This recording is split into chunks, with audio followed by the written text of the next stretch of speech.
কি হয়েছে তোমরা? আমরা আজকে আইসি বিশ্রামগঞ্জ পুলিশ স্টেশন আইসি।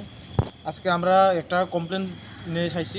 আমরা গত 2025 সালের অক্টোবর মাস থেকে আমরা Maharishi health foundation near by Chandigarh, এখানের একজন আমাদের ত্রিপুরার আমাদের যে স্টেট কোঅর্ডিনেটর শ্রী বাবুল কুমার জমাতিয়া, তাই নিয়ে আমাদেরকে চাকরি বলতে আমাদেরকে যোগা প্রতিটি স্কুলে যোগার চাকরি হিসাবে নেওয়ার জন্য আমাদেরকে টাকা নেওয়া হয়েছে। যে সবের কেউ থেকে 1,70,000 থেকে 5 লাখ পর্যন্ত নিছে, যার থেকে যেরকম পারে তার সবার থেকে এরকম নিছে।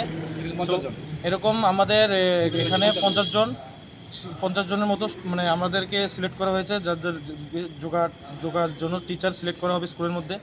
সো এখন তাদের এখন যে আমাদের যে স্টেট কোঅর্ডিনেটর যে এজেন্ট যারাকে বলি বাবুল কুমার জমাতিয়া, সে এখন আমাদের তার এখন বর্তমান যে ফোন নাম্বার ও দুটোটাই সুইচ অফ আসছে, কোনো খোঁজখবর নেই। সে এখন পালাতক। সো কত টাকা নিয়ে পালাইছে আনুমানিক? প্রায় অ্যারাউন্ড 1 থেকে 1.5 কোটি টাকার মতো সে নিয়ে পালিয়েছে। এখন তার কোনো খোঁজখবর নেই, সে কোথায় আছে, কোথায় কোনো যোগাযোগ নেই।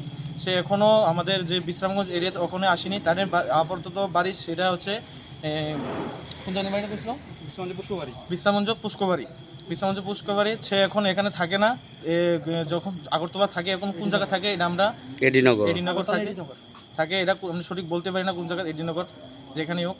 সো আমরা আজকে এসেছি আমাদের বিশ্রামগঞ্জ পুলিশ স্টেশনে, যে আমাদের যে এসব যে করেছে তাদের বিরুদ্ধে একটা মামলা করতে, যে আমাদের পরিচিত যে কেউ সাথে এরকম না হয়।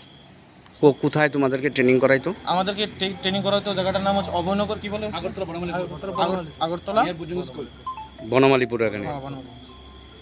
আমাদেরকে সে বলেছে যে তিনি বলেছিলেন যে 1 মাস ট্রেনিং দেওয়ার পর আমাদেরকে জব অফার করবে প্রতিটি স্কুলের, ঠিক আছে, প্লেস অফার করবে। সো তারা আমাদেরকে 1 মাসও তো করেনি। সো 2 মাস 3 মাস 4 মাস এরকম করে ঘুরিয়ে আমাদেরকে টাকা নিয়ে চলে গেছে। কত জন বেতনটা মোটামুটি? বেতন এখন কি হইবে না, প্রথম সবাইকে 9,000 করে দিয়েছিল। এখন 6 মাস 9,000 টাকা করে দিব, তারপরে কইছে 18,000 টাকা করে দিব। প্রথম তো আমাদের বলেছিল যে কতজন থেকে এমন টাকা নিছে? প্রায় 50 জন। এখন তোমরা তাই নিয়ে সুইচ অফ, পলাতক। মোবাইল সুইচ অফ, তাদের বাড়িতে কেউ নেই, ওয়াইফ ধরে কেউ নেই। তাদের বাড়িতে যোগাযোগ নাম্বার সব বন্ধ। পুরো পলাতক আছে এখন পুরো পলাতক হিসাবে।